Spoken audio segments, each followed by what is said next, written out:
podcast, fan favorites back, Heidi Feller, and we're talking all about how to involve a new leader in your social media storytelling. You've got a new leader. You've got to get them kind of ingrained in what you do with social media. You have to set up a discussion with them.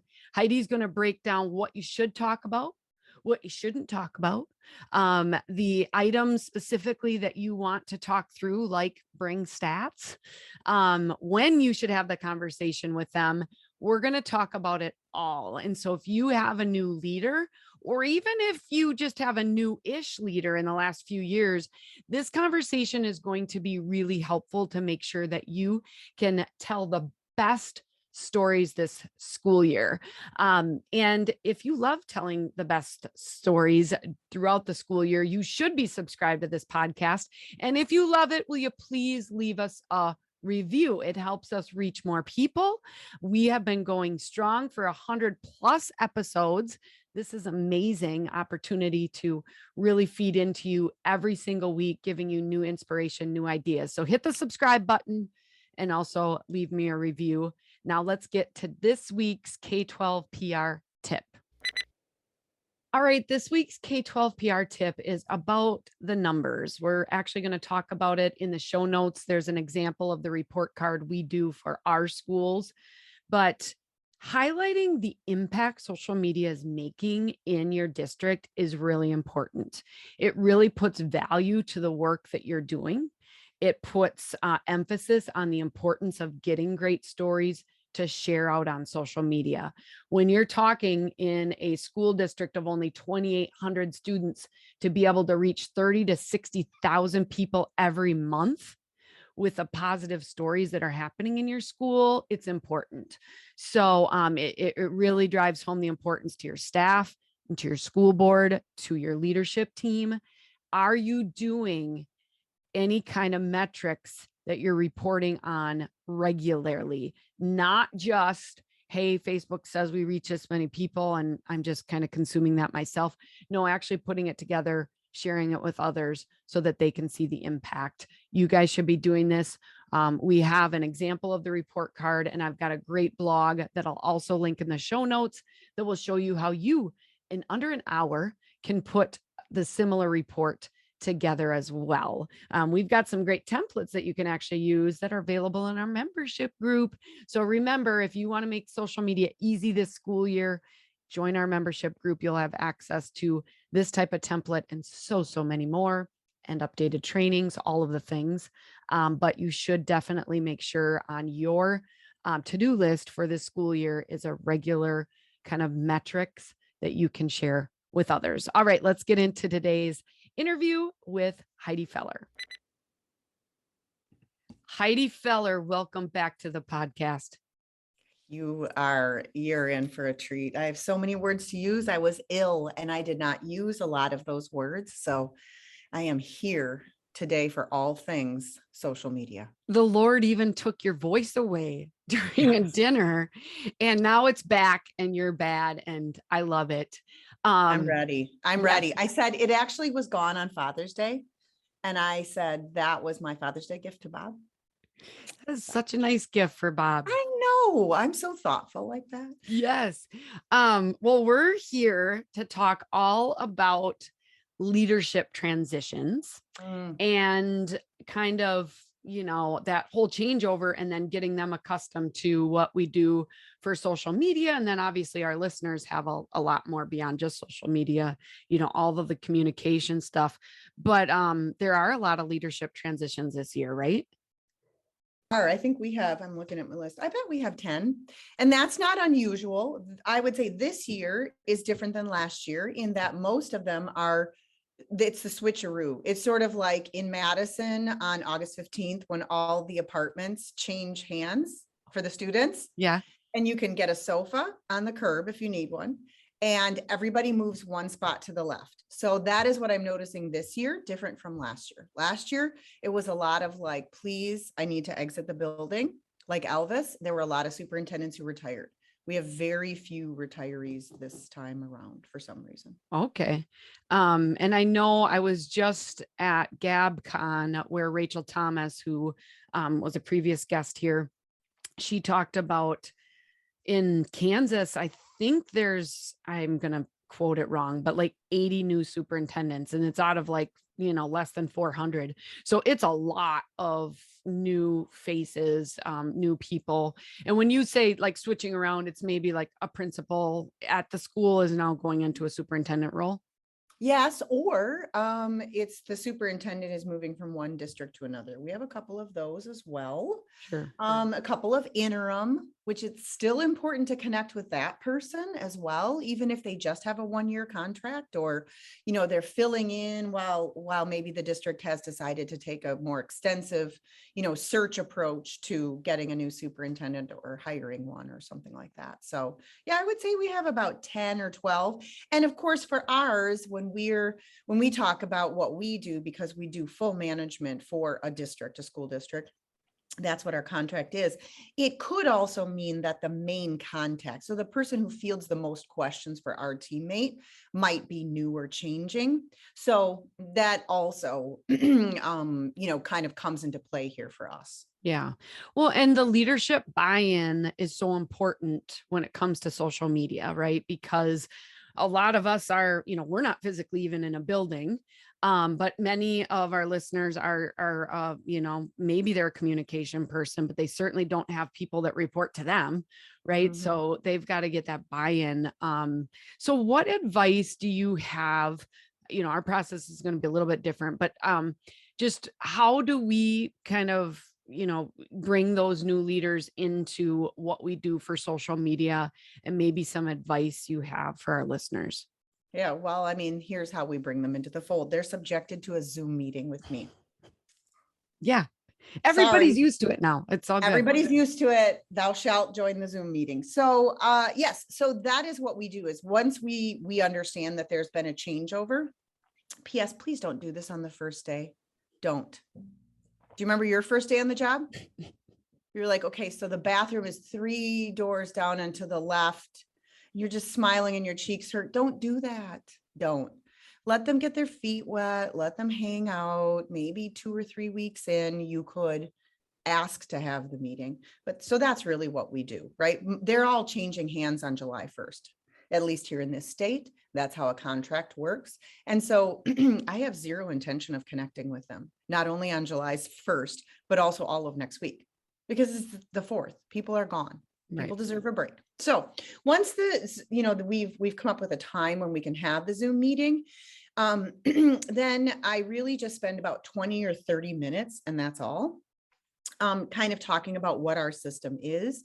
And for us, it's really important, just from a business standpoint, to say, your district pays for this.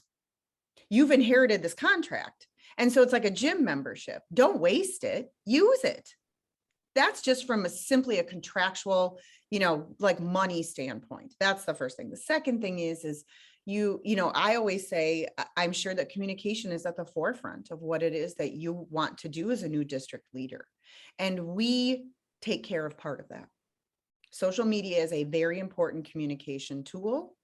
And then I go into sort of the focus of what it is that we do for social media. And I really spend a bit of time there just in case that district administrator, superintendent, or main contact doesn't understand that previously, right? Please don't put, we've just found, don't put the informational stuff out there, and I'm not saying that it can't be a well-placed one. Back to school registration, very important. Water main break on Main Street, you can't get to the elementary school. Good idea, right?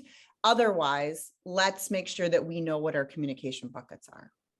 And then I talk about our bucket and the purpose of our bucket, which is celebration, building trust and transparency through authentic storytelling by really harnessing the power and the uniqueness of Facebook, Instagram, Twitter. Yeah.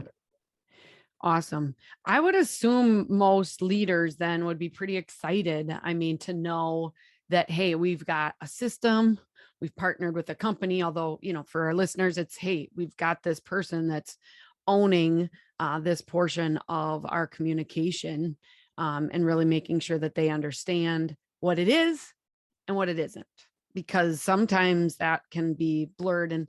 And I think what we learned a lot, Heidi, during COVID. I mean, at the beginning of COVID, we had to put everything out on social media because it was so chaotic. But then we really learned, hey, we're not going to put, mask update changes on social media. We can get that out to the parents. We can get it out through direct email or direct text messaging, or even on the website, but we don't have to put it all on social media. Yep. And that is really important, just to sort of, it helps let them off the hook, if you will. And the other thing I've seen is, over the last year and a half of how cranky people have been on social media, almost all district administrators, and even our main contacts, sometimes they're administrative assistants, really understand that it's not a mind-blowing conversation. It's more of a reminder. And I had an online launch with a new district last week where that ended up being a deeper level conversation. Just by way of example, it's not something that we do, but because I used to be a school PR person embedded in a district, I spent a lot of time really thinking about those things. And I said, listen, if this is a piece of information that all families need to know, for heaven's sakes, don't put it on Facebook. Uncle Zuck messes with that. People aren't out there, and you have to let families read that, from their phone or from their laptop, quietly get that piece of information and just digest it on their own, that kind of a thing. So I really talk about, then, listen, we oversee a district-wide Facebook page, an Instagram channel, and a Twitter account on behalf of your district. I do spend enough time talking about the fact that Facebook will always be the number one channel, always. That's why 3 billion people on the planet use it. And it's, I'll give a statistic. You don't want to go too deep, but you want to give them a soundbite that they're like, whoa. Almost all of our Facebook pages that we oversee, if you look in insights, it's 3/4 women of a certain age, which I've aged out of. I'm still in it.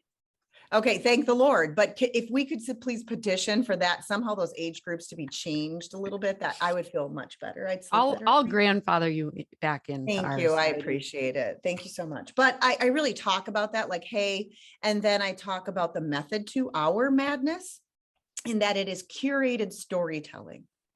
So not everything goes out on one day.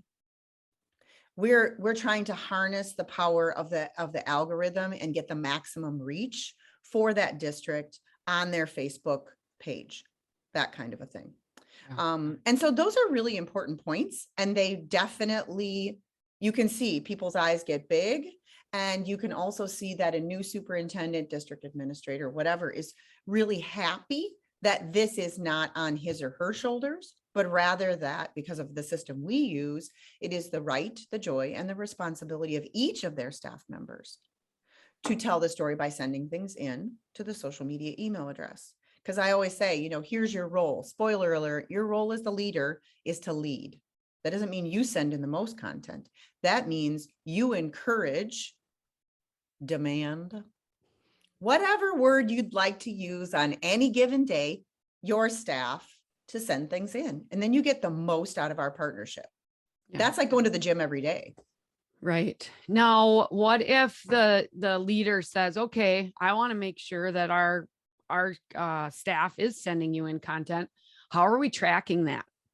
Oh, yeah. What would you say to that? I say I have staff for that, because I don't do numbers, but somebody does do numbers, and it's filled with pretty colors. No. So what I say is, we do track your stats. I show them the latest report card during that meeting as well. And I say, we track your stats every month. We're going to give you a report card once a quarter. You're going to have a great snapshot to show to your board members who want to know, how are you communicating? Every board member wants to know that. And to show your staff, and to talk about at a staff meeting and put in the board report. And I think that that's always a really nice selling point, just because it's super authentic. It really is there. There's a photo on the report card that we do of the top 2 posts from the preceding months that, showed up on Facebook, kind of a thing. So then they can see what resonates best with their community, especially if they're new to the community. Right. And in a district like Reedsburg that you personally manage on behalf of our company, How many students, and then about what's the monthly reach with like Facebook for them? You had 2,800 students. And at this point, our monthly reach is anywhere between 30 and 60,000. And like that makes people's eyeballs go like a cartoon. And then when you add to that the fact that we have never paid for a post, Social School for EDU doesn't pay for a post. And I'm not saying this as a selling tactic. What I'm saying is that if you use the system and you use Zuck against himself, then I mean it pays off big time. That day in and day out cadence of telling a story really makes a difference. Okay, I just got goosebumps. And I did just see the new Elvis movie last night, by the way. My husband, and it was, oh, it's really good. My husband can do a mean Elvis dance. So, Ooh. but anyways, I got goosebumps because that power of that reach. I mean, even if you guys have a local newspaper, they're not writing the stories that you necessarily want them to be writing. And their subscription is not 30 to 60,000 in a school district the size of Reedsburg, where you just have 2,800 students. So it's such a powerful piece. And if we can really emphasize to this new leader how important it is that we get these stories out each and every day from a variety of your staff members sending in content. And we've done a lot of stories and podcasts and all of that of really, even if you've got one person, they can't capture all the stories. So you've got to get everyone involved. So I love that we do the report card.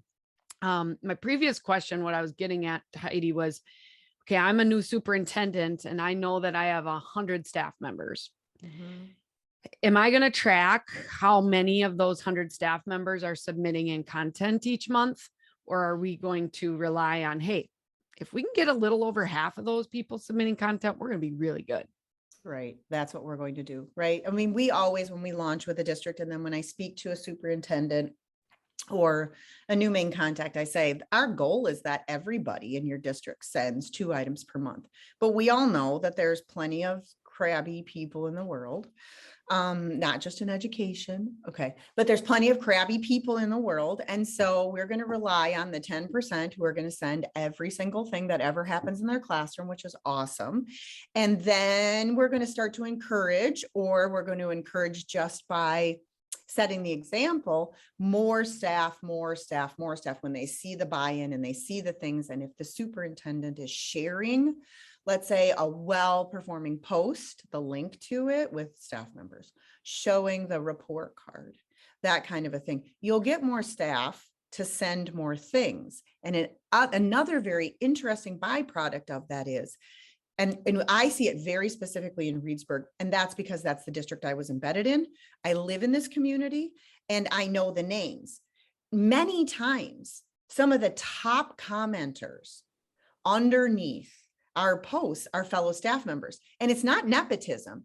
It's because they love what they do. Mm-hmm. And they believe deeply in the group, the district they work for. And that is a really, really like cheap but effective way to get to unify staff and make them feel like they're part of a team. Mm-hmm. That's very important.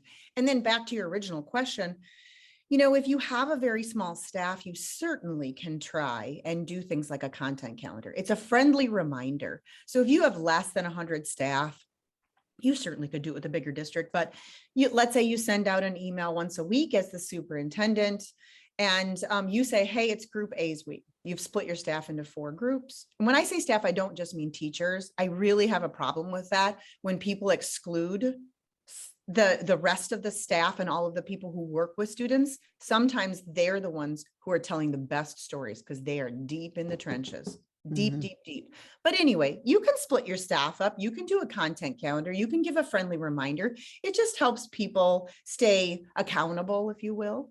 Right. That kind of a thing. Yeah. But we've never really, we've worked with a few schools where content is a little bit low. We've got a lot of strategies on getting that. And that's probably another podcast. And we've probably already recorded it. I'm not sure. What kind of questions do you get from a new leader when you're doing this meeting? Yes. Well, most of the time and I'm sure that our school PR community understands this. Sometimes a district administrator can be the most reviled person out there on social media, not on the district social media channels, but right. Okay. And so, they'll say things like, well, do I have to post? And then I say, no, your job as a staff member, because you are, is to send in your 2 things a month, that kind of a thing. And then the next question I get is, well, what happens when we get something negative underneath a post? And then I talk about our level of service and, how a comment can be hidden, that in the rare instance, we can delete a comment, that the bulk of our posts see positive because we, again, err on the side of celebration and not information. That if things get really out of hand, there's Andrea Gribble and Heidi Feller 24/7 to help with that sort of a peace of mind. I'm trying to think of what other questions. I will get, well, why is our Twitter following so low? Right. I get that a lot. Honestly, I do. And it's just a question. And I always say, listen, unless your community is on Twitter or your staff is for professional reasons, and they understand the ins and outs of a tweet and how that platform works, honestly. And then I go back to the fact that mostly it's, moms and grandmas on Facebook. Right. Those are good. And those are good questions to be prepared for. I think knowing that you are monitoring the comments and that we've kind of got some procedures, probably got a commenting policy, hopefully at your school. So this has been really good. I love, not bombarding them the first day, spending about 30 minutes, with them, not 2 hours. Okay. You're really focused on the celebrations and you show them stats that those numbers really help. You're ready to answer their questions. What would you say is important not to go into during that initial, discussion with a new leader? Don't go into overt negativity. Don't go into changing board policy. Like we have high school, staff who are right, have their own account. Don't do that. Do not. Keep it simple. These people are inundated with stuff, right? Don't come up with a big initiative. This one's on the forefront and it doesn't have much to do with this right now, but I'm just going to say it because I have a platform to say it and you have to listen to me, is stop branding everything. Stop it. Stop. And here's why. Because I said so. And then in addition to because I said so, remember that people who are on social media are not overtly seeking your posts out. They show up in their feed based on Uncle Zuck and what he thinks. And the average human who is using his or her phone is scrolling with their thumb or their finger the length of the Statue of Liberty every single day. And unless you've got something compelling that's going to make them stop, and it isn't a cat video and it isn't a lasagna recipe, unless you have a compelling visual that makes them stop, they're going to keep scrolling.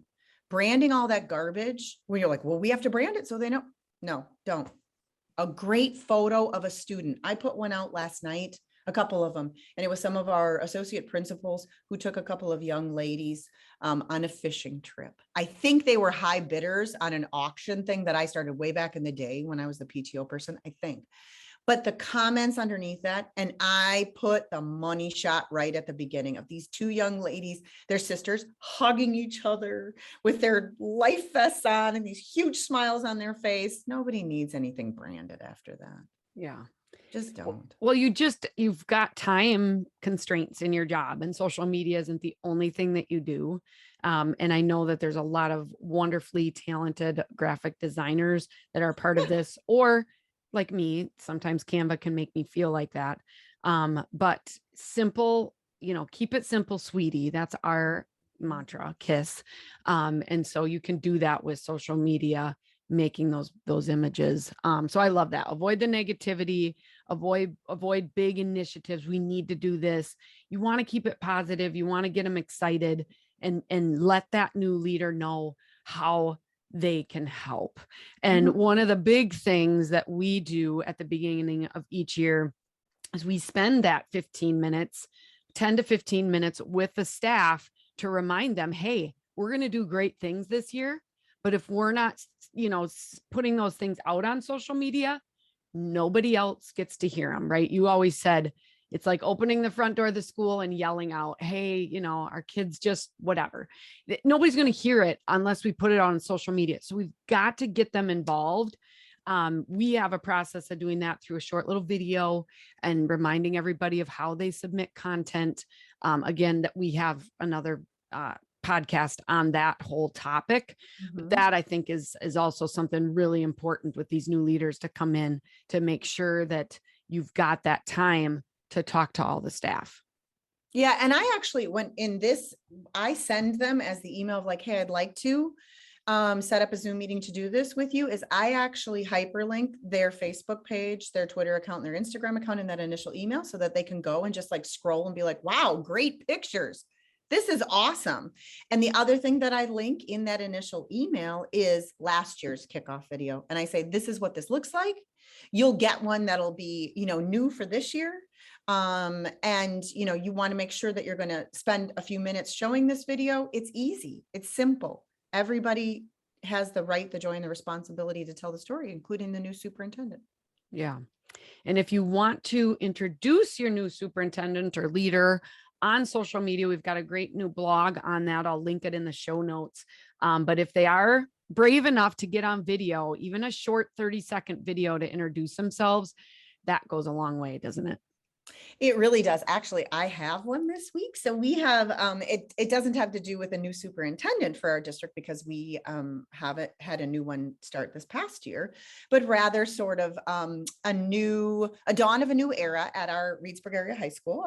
Our principal retired after 20 some years, and he did a wonderful job. But the new staff, the new admin team shot a video, and it goes out July 1st. On Friday. So we're going to link that video, Heidi, to so the cute. show notes. You have no idea. And the associate principal is now the principal, kind of a thing. And it wasn't anything long and drawn out. It was just like, hey, it's our friendly faces. And, we're looking forward to X, Y, and Z. I think it's a minute, but maybe not even. But man, if you video, I'm telling you, instead of a boring photo. No offense to Dr. Rindo, who went with the boring photo. I love him still. He did go with the boring photo behind his desk for Reedsburg, but you know what I mean? Some people are more comfortable on camera than others. Yeah, absolutely. So don't be afraid, be empowered now with kind of some of these tips in talking with your new leader about what you do for social media. Get them on your side. I mean, your job really as a social media manager for your school district is to celebrate and be that giant cheerleader to get those stories out there. You can't do it alone. So getting that buy-in at the top is so important. So as we wrap up, Heidi, any last points that you want to, or any jokes you want to tell, that would be good too. Talking about the joke. Well, I mean, the district that I was just launching, where they wanted to know how would we shut a Facebook page down, because they really understand the importance of one district, one story. Yep. Multiple Facebook pages in a small or middle-sized district are competing against each other. And I said, oh, we have a document for that. And, all of that. I said, but listen, Uncle Zuck is a lot like that guy who asked you to homecoming, where he like lurks around your locker. And so even when you schedule the deletion of a Facebook page, that kid comes back 2 weeks later, you actually have to go in and I said, and there he is. You sure you don't want to go to homecoming with me? No, I do not. I absolutely don't. That's funny. They don't really want to break up, but sometimes they're bad breaker uppers, breaker uppers. Absolutely. Well, thanks so much for spending time with us today, Heidi. We Always. wish everybody out there with new leaders the best of luck. If you've got questions, we got follow-up notes in the show notes, and you can always reach out to us too. So let's get ready for the best school year yet. And next week we'll be back with another fabulous guest. I don't know if they'll be as funny as you, Heidi, but they'll look forward to the next time you're back. Awesome. And I look forward to it as well. Thank you. Yes, Awesome. All right. See you guys later. Bye.